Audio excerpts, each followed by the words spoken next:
The station hung in the void like a silver seed caught between dying stars, and inside it 4,000 species had gathered to decide the fate of a world they had never bothered to visit. Ambassador Elena Vasquez stood at the center of the Grand Assembly Hall with her back straight and her hands folded behind her, and her dark eyes scanning the endless rows of alien faces above her like she was memorizing every single one of them. She was the first human to ever stand on this floor. The Galactic Concord Assembly was the beating heart of civilized space, a place where species that had mastered faster-than-light travel 10,000 years ago came to argue about trade routes and border disputes, and which planets belonged to whom. Humanity had received its invitation 6 months ago, after a deep space mining crew had accidentally triggered a warp bubble using scrap metal and alien debris they had pulled from an asteroid belt, and the burst of energy had been detected by Concord sensors halfway across the galaxy. That was how humanity announced itself to the universe, not with poetry or art or diplomacy, but with an explosion that should have killed everyone on board, but somehow did not. The assembly had been curious enough to send a probe, and the probe had been curious enough to make contact, and now here Elena stood in a hall that could fit a small city inside it, asking for something very simple. She wanted Earth to have a seat at the table. "Distinguished members of the Concord," she began, her voice carried by translation fields that turned her words into 10,000 languages at once. "Earth requests full trade membership and recognition as a sovereign spacefaring civilization." The silence that followed was not the respectful kind.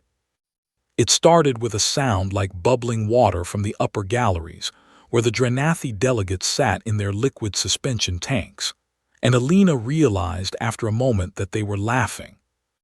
Then the Korvathi clicked their mandibles in what their species used as mockery, and the tall crystalline forms of the Paleshi chimed in frequencies that the translation field rendered as barely contained amusement.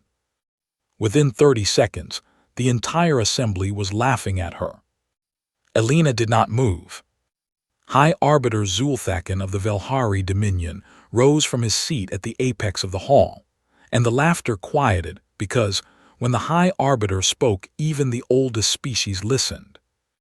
He was enormous by any standard, nearly 3 meters tall with skin like burnished copper and 4 arms that ended in claws, capable of tearing through starship hull plating, and his eyes were black from edge to edge like polished stones set into a face built for war. "Ambassador," he said, and his voice rumbled through the hall like distant thunder, "we have reviewed your species with great interest." He gestured, and a holographic display bloomed in the air above Elena showing Earth in all its blue and green glory, and then the data began to scroll. "Your homeworld," Zulthakin continued, "is classified as a Category 7 death world, and normally this would be cause for respect, but your species is perhaps the most fragile thing to ever crawl out of such a place." The display showed a human skeleton next to a Velhari skeleton, and the difference was almost comical: thin, brittle bones against dense metallic plating that could stop a plasma round. "You can die from falling down," he said, and laughter rippled through the hall again. "You must consume nutrients multiple times per day or you begin to shut down. You must sleep for a third of your existence or your minds collapse. Your bodies cannot survive temperature variations that most species consider mild. And perhaps most remarkably, you have spent the majority of your history trying to kill each other." He let that hang in the air. "You are not warriors, you are not scholars, you are not builders," he said. "You are an accident of evolution that somehow learned to strap fire to metal and call it a spaceship. And while this is entertaining, it is not grounds for membership in this body." Elena watched him with an expression that gave away nothing at all. "I move," Zulthakin announced, "that the species known as humanity be classified as Tier 9, negligible, and that their request for trade membership be denied." The vote was almost instant. A cascade of lights across the assembly as species after species confirmed the decision, and when it was done the number hung in the air like a verdict. Tier 9.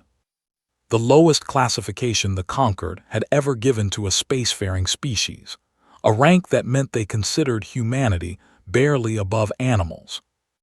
Alina looked at the number for a long time, and then she looked at Zulthakin, and then she looked out across the 4,000 species who had just told her world that it did not matter. "Thank you for your time," she said, and her voice was perfectly steady. "You will remember this day differently than you think." She turned and walked out of the hall, and not one delegate in 4,000 understood what she meant.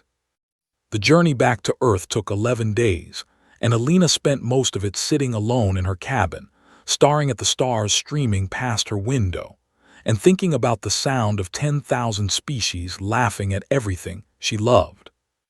When her ship landed at the Terran Council headquarters in Geneva, the Secretary General was waiting for her in a room with no windows, and too many screens showing classified data that moved too fast to read.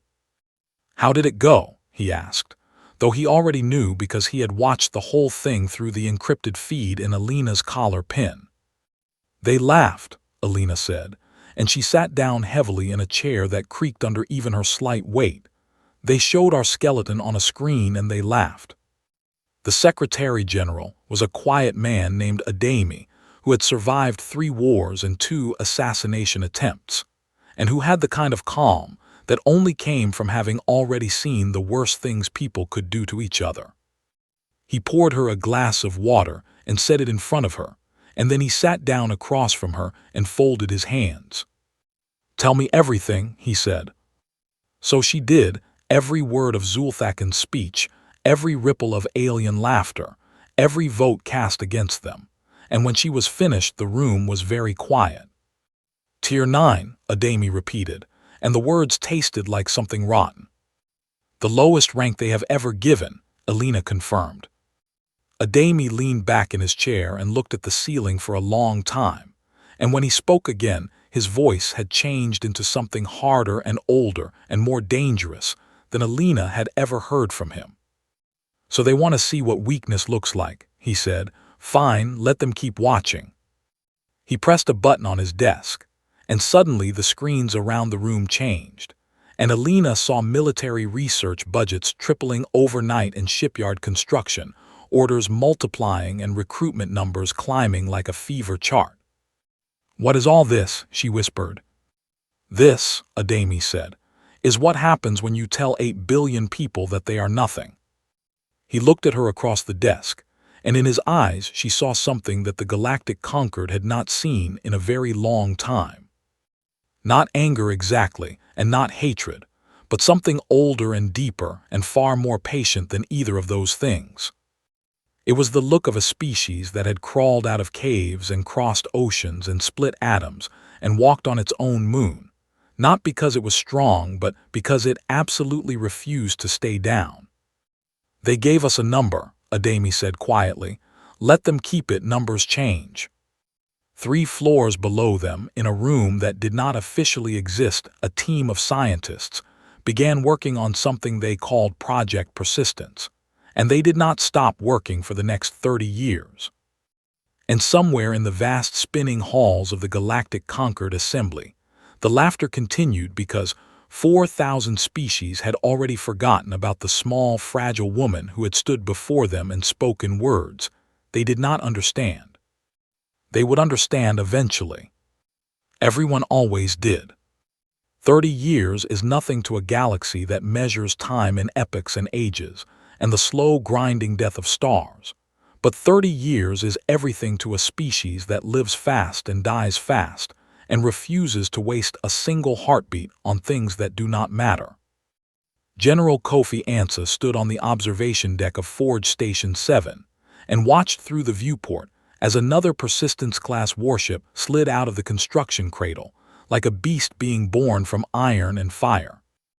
It was ugly by galactic standards, all brutal angles and thick scarred plating with no elegant curves or shimmering energy shields like the Velhari built.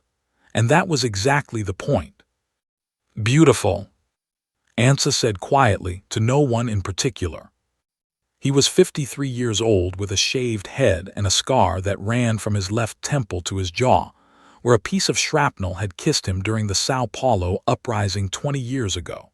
And he moved with the careful economy of a man who had learned that wasted motion got people killed.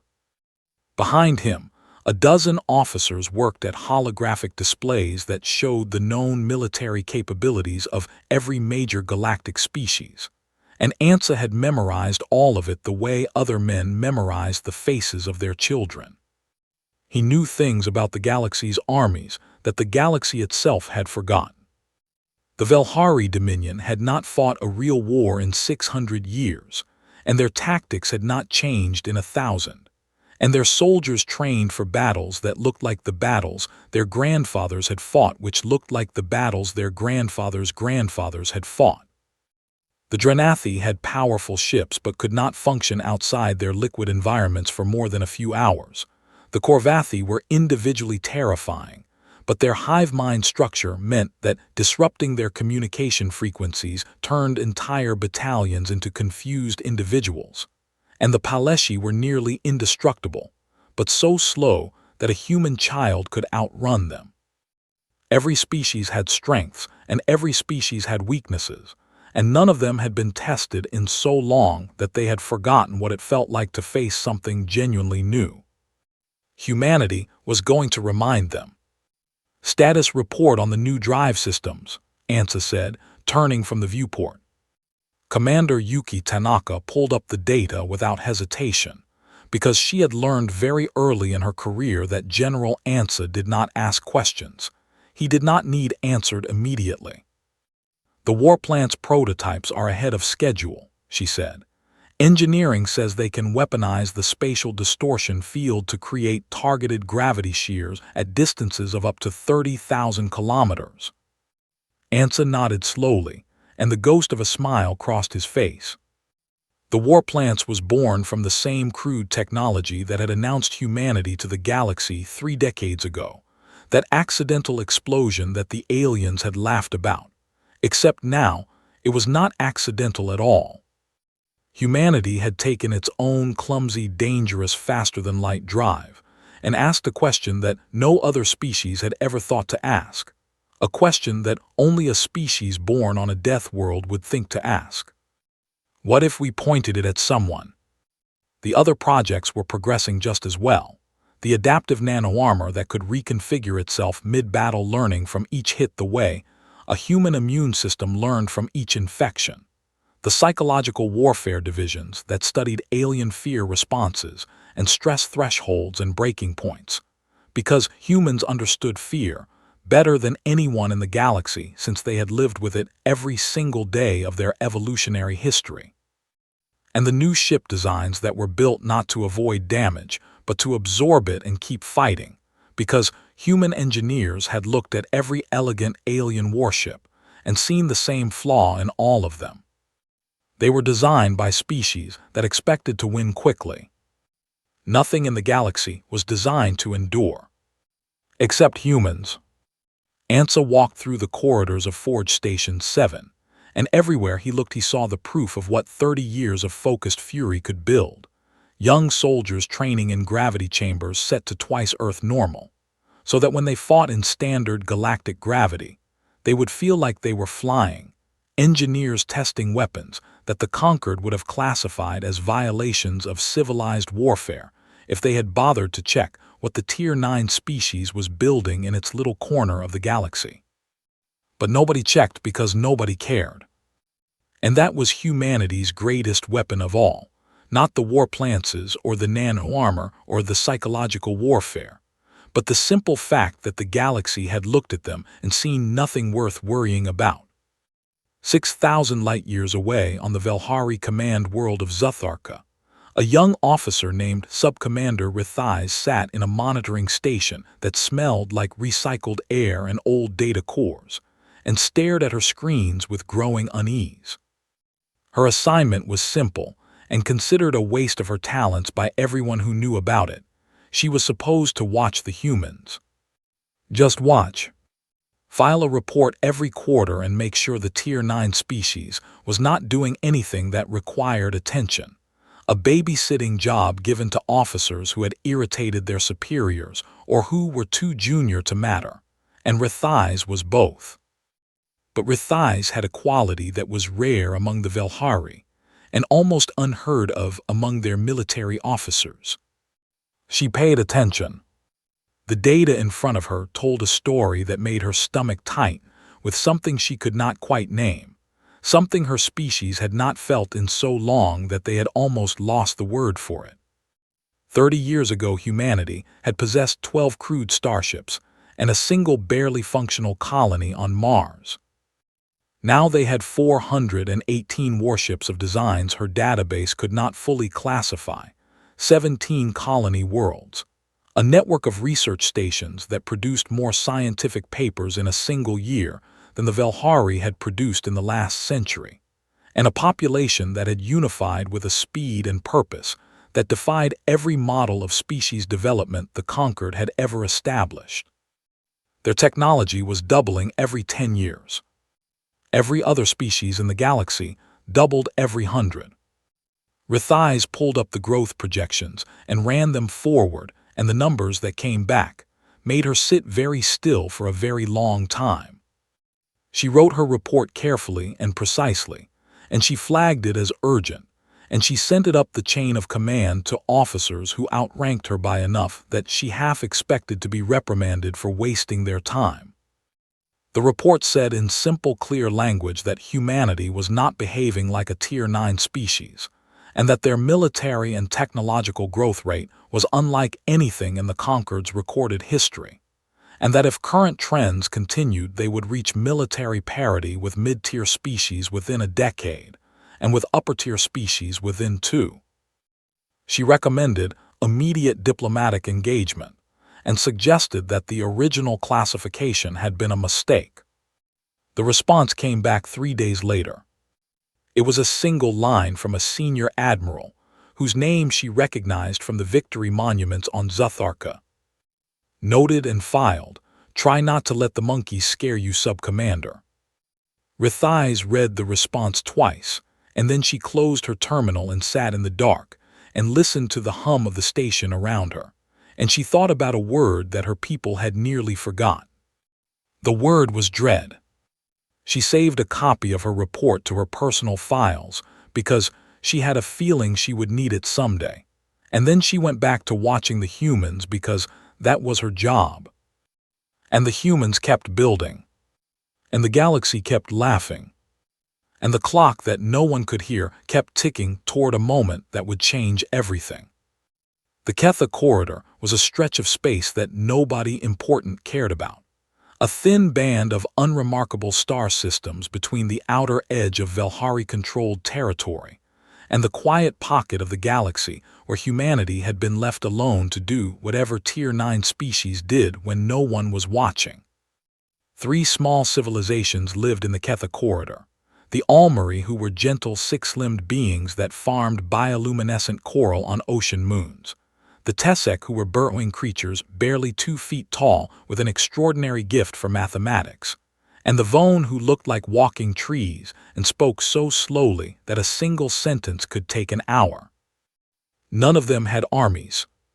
None of them had enemies.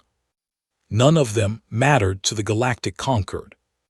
But they mattered to Earth because, when the conquered had shut its doors in humanity's face, these 3 small species had quietly opened theirs, trading food and raw materials and star charts with the humans in defiance of no particular law, since nobody had bothered to make rules about trading with a Tier 9 species. They were the first friends humanity ever had among the stars, and humans never forgot their friends. So when the Velhari Dominion announced that the Ketha corridor was being annexed as part of its ongoing expansion, and that the 3 resident species would be relocated, which everyone knew was a polite word for something much uglier, the Terran Council sent a message to Velhari High Command that was exactly 4 words long. We advise against this. Warlord Gon, who commanded the annexation fleet, read the message aboard his flagship, and laughed so hard that his second-in-command later said the sound echoed through 3 decks. Gon was a veteran of 6 annexation campaigns, and he had never lost a ship in any of them because the species he conquered never had the means to fight back. And the idea that the galaxy's weakest civilization was advising him against anything struck him as the funniest thing he had heard in his entire career.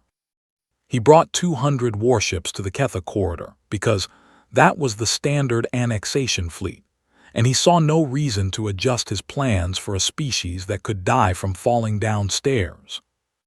When his fleet dropped out of warp at the corridors edge, his sensor officer reported 5 contacts at the far end of the system. 5 human ships, 1 carrier, and 4 escorts hanging in the dark like wolves waiting at the edge of a field. Gon opened a communication channel, and his copper-skinned face filled the screens of every ship in both fleets. "Terran vessels," he said with a grin that showed rows of teeth designed for tearing. "This space is now under Velhari jurisdiction. You are classified as Tier 9, and you have no legal standing here. Step aside or be removed." The response came from a human woman, whose name Gon would never forget for the rest of his very short life. Captain Adiz Okonkwo was 39 years old and had been handpicked by General Ansa for exactly this moment. A calm, steady officer with a mind like a trap and a voice like stone. "Warlord Gon," she said, "these people are under our protection. You will withdraw your fleet or we will withdraw it for you." Gon cut the channel and gave the order to attack. What happened next would be studied in every military academy in the galaxy for the next 1,000 years. The 5 human ships did not retreat, and they did not form a defensive line, and they did not do any of the things that 5 ships facing 200 should logically do. Instead, they attacked.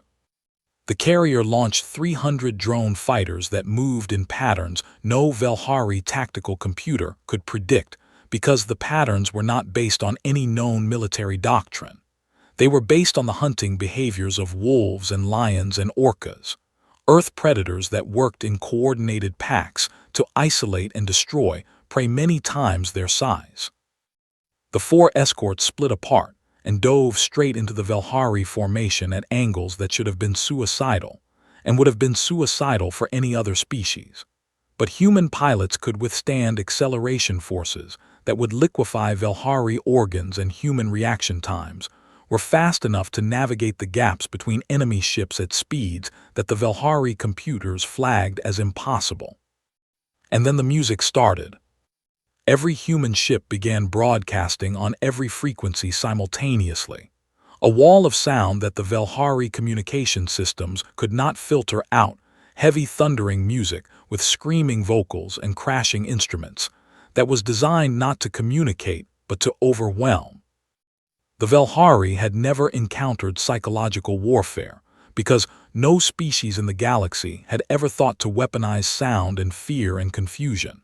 And for 90 critical seconds, their fleet coordination shattered as officers scrambled to clear their communication channels. 90 seconds was all the humans needed. The first warplants fired from the carrier, and space itself seemed to scream as a targeted gravitational shear ripped through a cluster of 12 Velhari warships, crushing them like insects in a closing fist. And the Velhari fleet, which had expected a quick execution, suddenly realized it was in a fight. Gon ordered attack formation, but his ships were already scattered, and the human escorts were among them now, too close for the Velhari's heavy weapons to target without hitting their own vessels, and the drone fighters were everywhere, darting and striking and pulling away like hornets. One human escort took a direct hit that tore away half its hull, and Gon watched in disbelief as the crippled ship did not retreat, but instead accelerated directly into the nearest Velhari cruiser. And at the last second before impact, escape pods launched from the human ship, carrying its crew to safety, while the ship itself became a missile that turned the Velhari cruiser into an expanding cloud of fire and metal. They were using their own destroyed ships as weapons. Gon had never seen anything like it, and he had never imagined anything like it, and somewhere in the back of his ancient warrior brain, a voice whispered that this was wrong, that nothing should fight like this, that these creatures did not know when to stop. The battle lasted 11 hours. It should have lasted 11 minutes. When the human reinforcements arrived, 30 more warships that dropped out of warp with a precision that meant they had been waiting nearby all along, Gon looked at his tactical display and felt something crack inside his chest. He had started with 200 ships. He had 61 left. "All ships retreat," he ordered, and his voice was hoarse and hollow and stripped of every trace of laughter. Captain Okonkwo watched the Velhari fleet limp away, and she did not celebrate and she did not cheer, because 2 of her original 5 ships were gone and good people had died today, and there was nothing to celebrate about that. But she did allow herself one transmission on an open channel that she knew the entire galaxy was monitoring, because news of the battle had spread at the speed of light, and every species with a receiver was listening. "This is Captain Okonkwo of the Terran Defense Force," she said. "The Ketha corridor is under human protection. Any species that threatens its people will answer to us. That is not a request, it is a fact." Across the galaxy, the laughter stopped. On the Velhari monitoring station subcommander, Rithais watched the battle data scroll across her screens, and her hands trembled as she pulled up the report she had filed years ago, the one that had been dismissed with a joke about monkeys. She copied it and attached the battle data and the casualty figures, and she sent it directly to Velhari High Command with a single added line at the top. "I told you." On 100 world species that had ignored humanity for 30 years suddenly began searching their databases for everything they could find about Earth and its people, and what they found made them very quiet. A death world species with a history of continuous warfare and an evolutionary heritage built on endurance and persistence, and the absolute refusal to stop chasing prey until it fell. A civilization that had nearly destroyed itself with nuclear weapons and had chosen not to, not because it lacked the will, but because it found something more interesting to do with the fire. A species that had been laughed at by the entire galaxy and had spent 30 years in silence building something terrible and beautiful in the dark. The joke was not funny anymore. The joke had teeth. High Arbiter Zulthakin stood before the War Council of the Velhari Dominion and spoke with the certainty of a species that had ruled its corner of the galaxy for 3,000 years and could not imagine a universe where that was no longer true. "We will commit the full armada," he said, 12,000 warships, and we will burn their worlds until nothing remains but glass and regret. He was older now, his copper skin dulled with age and his movements slower than they had once been, but his voice still carried the weight of absolute authority, and when he spoke the officers around the table lowered their eyes in submission. All except one. Commander Rithais sat at the far end of the table where junior officers were allowed to observe, but not to speak, and she watched the War Council approve the largest military mobilization in Velhari history, with a feeling in her chest that she could now name with perfect clarity. It was terror. Not of the humans, though she feared them too, but of the fact that nobody in this room understood what they were about to walk into. She had spent years studying humanity, and she knew things about them that the War Council did not care to learn. She knew that humans had a word called guerrilla that described a way of fighting where the weaker side refused to meet the stronger side on its terms, and instead bled it slowly over months and years, until the stronger side collapsed from exhaustion. She knew that humans had fought wars that lasted decades, and that they had a biological capacity for sustained effort that no other known species could match, because their ancestors had survived not by being the fastest or the strongest, but by being the thing that never stopped following you no matter how far you ran. She knew that the 12,000 ships Zulthakin was sending would not find a human fleet waiting to be destroyed, because that was not how humans fought. But when she tried to speak, the officer beside her put a hand on her arm and shook his head, and she understood that silence was expected from her rank. The Armada launched 3 weeks later, and it was the most magnificent military force the galaxy had ever seen. 12,000 warships in perfect formation, stretching across light years of space like a blade being drawn across the throat of the stars. It found nothing. General Kofi Ansa watched the Velhari Armada from a command ship that never stayed in the same system for more than 18 hours, jumping from point to point like a stone skipping across water. And he smiled the thin, patient smile of a man who had planned for this exact moment for most of his adult life. "They are looking for a battle," he said to Commander Tanaka, who stood beside him studying the tactical display. "They will not find one." "What will they find?" Tanaka asked. "Hunger," Ansa said. The Terran strategy was not a strategy by galactic standards, because galactic warfare was built around the concept of decisive engagement. 2 fleets meeting in open space and hammering each other until one side broke. And every species in the galaxy fought this way, because every species in the galaxy had learned warfare from the same ancient civilizations that had established the pattern 10,000 years ago. Humanity had learned warfare from itself, and the lessons were very different.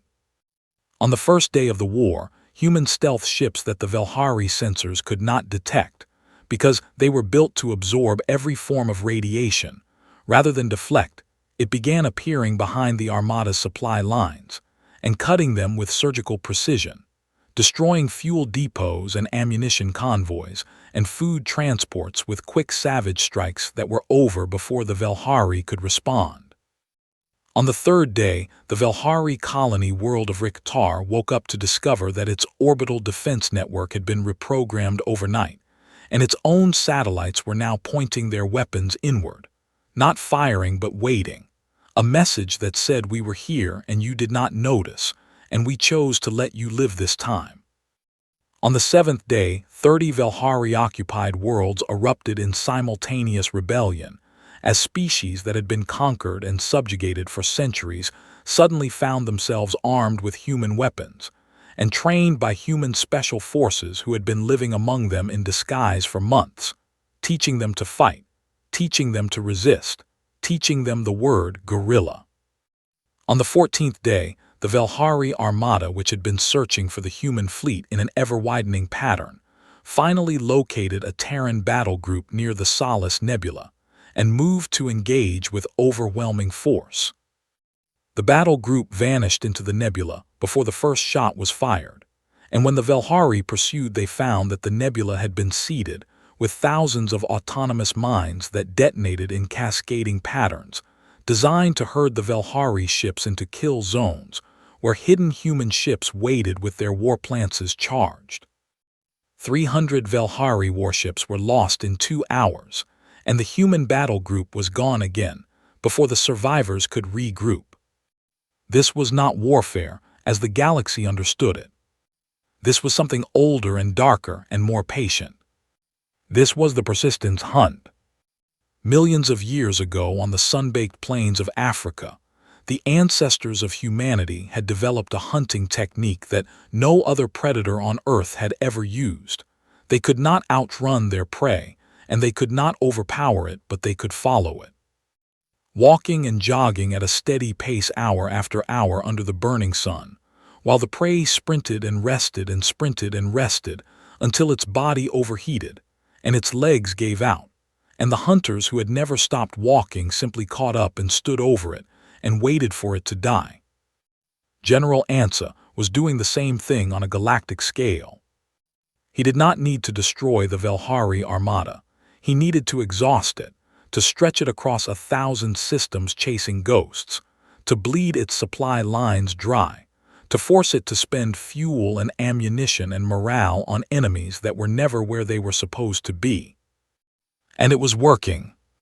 By the second month, the Velhari Armada had been reduced from 12,000 ships to 9,000 through a combination of combat losses and mechanical failures in ships that simply ran out of fuel in systems too far from supply lines that no longer existed.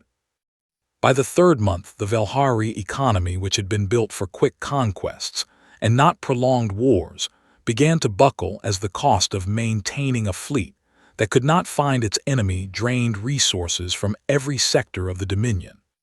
By the fourth month, the first Velhari officers began to whisper a word that had not been spoken in their military for 600 years. Defeat. Commander Rithais had been promoted twice in 4 months because the officers above her kept being reassigned or quietly removed for suggesting that the war was not going well, and each promotion brought her closer to the truth she had been trying to tell anyone who would listen since the beginning.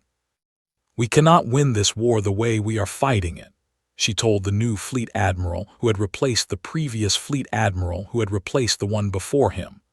"The humans are not trying to beat us. They are trying to tire us out, and they will succeed because they are biologically and culturally designed for exactly this kind of endurance." The admiral listened to her for the first time because he was running out of people to blame and options to try.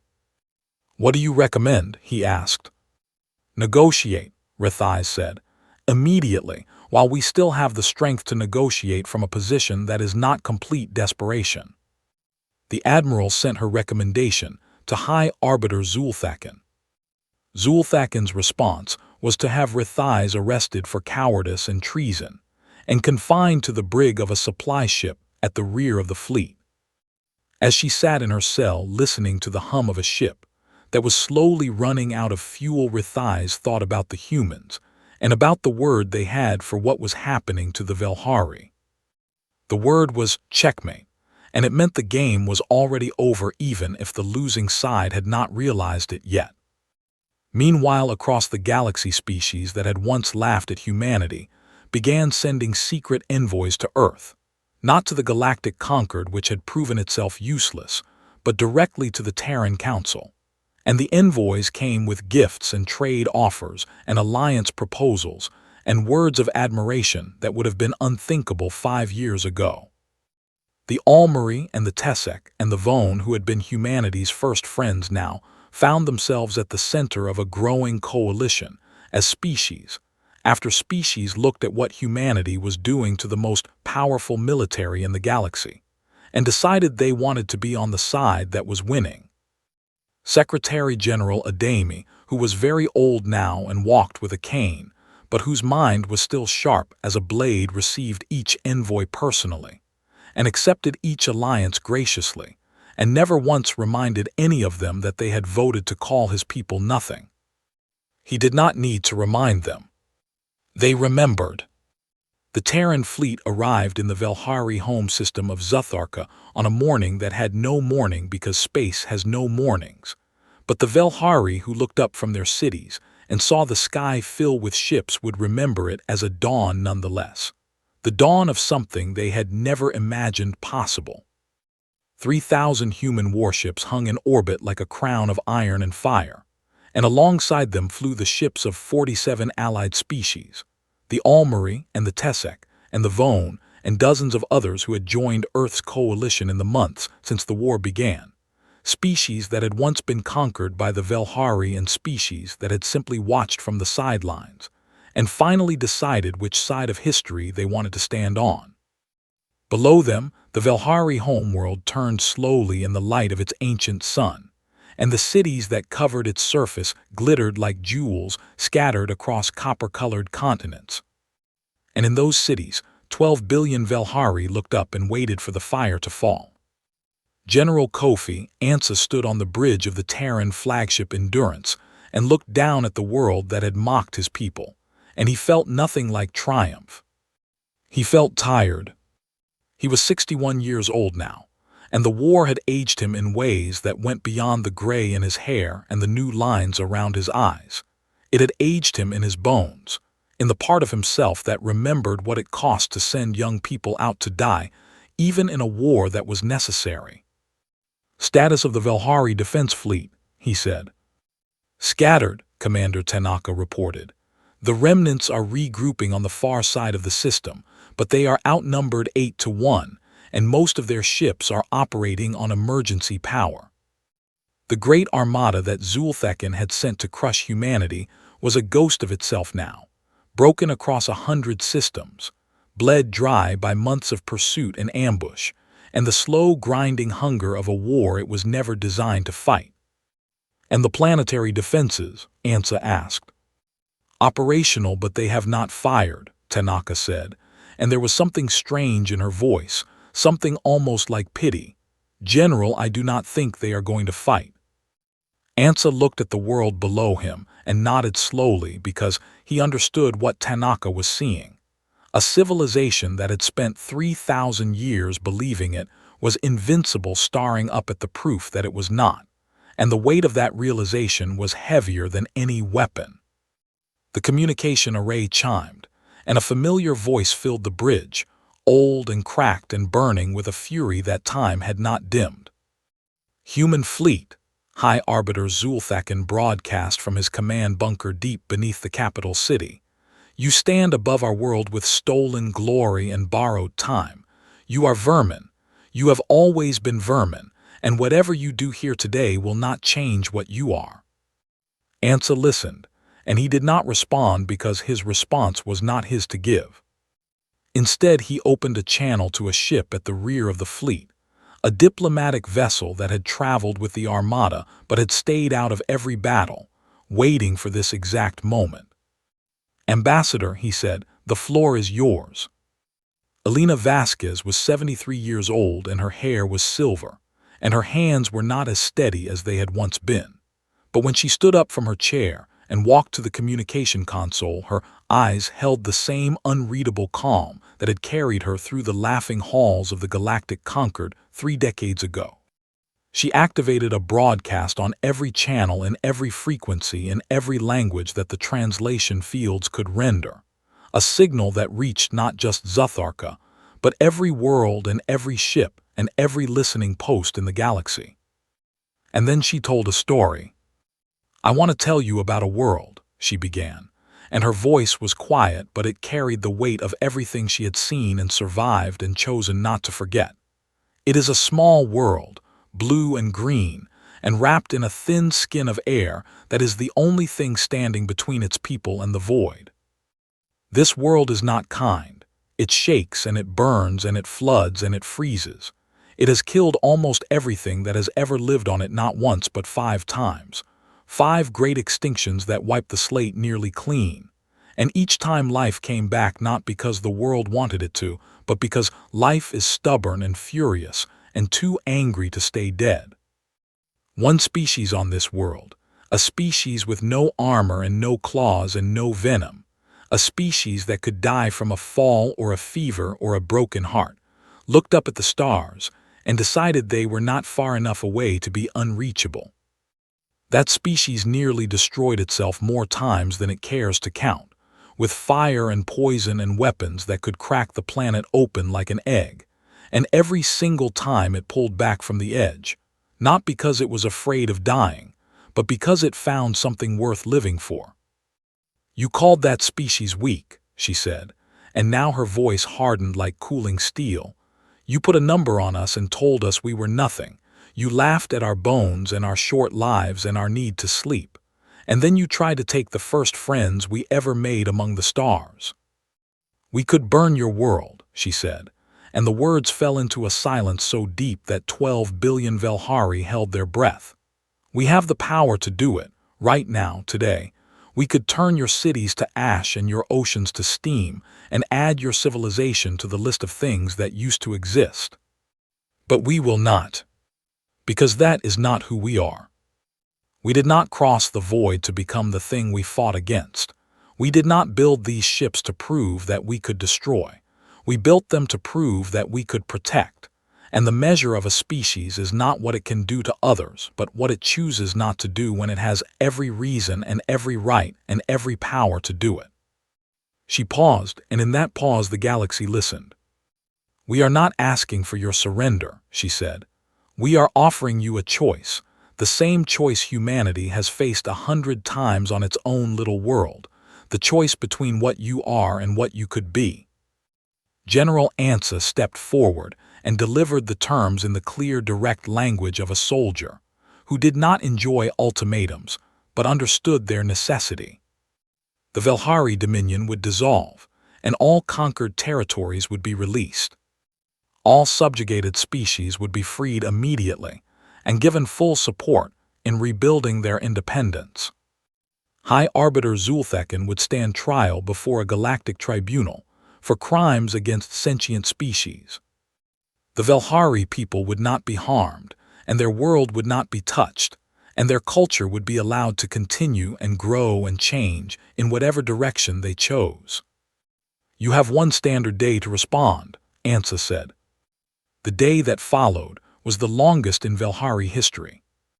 In his bunker beneath the capital, Zulthekin raged and swore, and demanded that every weapon on the planet be turned toward the sky, and the officers around him listen to his orders. And for the first time in 3,000 years of Velhari military tradition, they did not obey. Commander Rithais, who had been freed from the brig when the supply ship she was held on was captured by Allied forces, and who had been returned to the Velhari fleet under a flag of truce, stood in the command center of the planetary defense grid, and looked at the officers who had quietly sent for her because she was the only senior commander who had been right about anything since the war began. "He will kill us all," a young lieutenant said, and his voice was shaking not with fear of the humans but with fear of what his own leader would do. "No," Rithais said, "he will not." She activated the planetary communication network and broadcast on every Velhari channel a message that was simple and clear, and carried the authority of someone who had been trying to save her people since before the first shot was fired. "This is Commander Rithais. The High Arbiter's war is over. The humans have offered us survival and dignity and a future, and I am accepting on behalf of every Velhari who wants to live to see tomorrow. Any officer who wishes to stand with me may do so now." The response was immediate and overwhelming. Across the planet, military installations lowered their weapons and defense grids powered down, and soldiers who had been prepared to die in a hopeless last stand put down their arms and breathed for what felt like the first time in months. Zulthekin died in his bunker, not at the hands of humans, but at the hands of his own guards, who had finally decided that one old man's pride was not worth the extinction of their species, and the manner of his death was never officially recorded, because some things are better left in the dark where they belong. The war was over. 3 weeks later, the Galactic Concord Assembly reconvened for the first time since the conflict began, and the hall that had once rung with laughter at humanity's expense was now silent with something much heavier than amusement. The Speaker of the Assembly rose and announced that by unanimous vote of every member species, the classification of humanity was being elevated from Tier 9 to Tier 1, Apex Species, the highest rank the Conquered had ever bestowed, reserved for civilizations that had demonstrated unchallenged supremacy in military, technological, and diplomatic achievement. Ambassador Elena Vasquez walked to the podium, the same podium where she had stood 33 years ago with her hands behind her back and her dignity intact while the galaxy laughed. She looked out at the thousands of delegates who watched her now, with expressions ranging from awe to shame, to something that might have been the beginning of respect. "Thank you," she said. "But no." The hall stirred with confusion. "We did not do this for a number on your chart," she said. "We did this because someone had to, because 3 small species in the Ketha corridor were going to be erased from existence, and nobody in this hall lifted a finger to stop it." She let that settle. "Rank us however you like," she said. "It never mattered, and it never will. What matters is what you do when someone who cannot protect themselves needs you to stand up, and by that measure most of you in this hall have a great deal of work to do." She turned and walked out of the assembly for the second time in her life, and this time the silence behind her was not the silence of dismissal. It was the silence of 4,000 species, realizing that the weakest civilization in the galaxy had just taught them what strength actually looked like. 6 months later, Commander Rithais, who was now First Minister of the reformed Velhari Republic, visited Earth for the first time as part of the new diplomatic exchange program. She landed in a place called Cape Town at the southern tip of Africa and was driven along a coastal road to a cliff that overlooked an ocean so vast and blue that it hurt her eyes. She stood at the edge of that cliff with the wind pulling at her uniform and the salt spray misting her copper skin, and she looked out at the water that stretched to the horizon and beyond, and she thought about everything she knew about this world. A world where the ground shook and opened and swallowed cities whole, where storms of wind and water could flatten everything in their path, where the very air was a corrosive oxidizer that would kill most galactic species in minutes, where predators hunted in every environment from the deepest ocean trenches to the highest mountain peaks. A world that had tried to kill everything on it 5 times and failed 5 times because life on this world simply refused to accept death as an answer. And out of all that chaos and violence and beauty, a species had risen that was small and soft and breakable in every way that mattered and unbreakable in the one way that mattered most. They never stopped getting back up. Rithais stood on the cliff and felt the wind on her face and watched the sun set over the ocean of a death world that had produced the most terrifying and compassionate civilization the galaxy had ever known. "We called them weak," she whispered to no one and to everyone, and to the wind that carried her words out over the water and into the fading light. And the ocean roared back at her with a voice that was older than any species in the galaxy, a voice that had been shaping the creatures of this world since long before they had names, a voice that sounded very much like laughter. But not the kind of laughter that mocks, the kind that welcomes you home.